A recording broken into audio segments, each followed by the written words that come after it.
Good day everyone. I am Akshaya and these are my teammates Sudit and Ishan. We are from grade 9 Excel Public School, Mysore. In our schools, classrooms use pens, refills, markers, and other plastic stuff. But most people, they don't think what happens to these small pieces once they are thrown away. The truth is, these plastics are too tiny to collect, too mixed to recycle, and too easy to ignore. They end up in landfills for hundreds of years, harming soil, water, and even animals. We looked at the bins in different grades and noticed something shocking. The majority of the waste was just pen refills. That made us ask a simple question.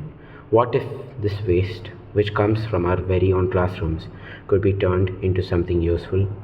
This question became the beginning of our project, Scribbles to Sprouts. When we discussed this idea with teachers and students, we realized the problem was bigger than we thought. Most students didn't know refills were recyclable. Plastic waste was mixed, dirty, and leftover ink made it unusable. At the same time, our school has a recycling unit, so we decided to build a simple, complete solution. Collect all empty refills and plastic waste from the entire school, bring it to the recycling unit, and convert it into something new. That's when we came up with a meaningful product, recycled plant pots. We named the project Scribbles to Sprouts because it literally transforms scribbled out refills into pots that help new plants grow.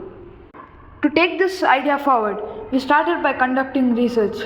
We spoke to teachers, students, and the staff who work in the recycling unit.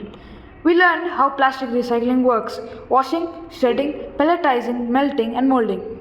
When we followed the same scientific process in our school, we placed collection boxes in our classrooms for refills and small plastics.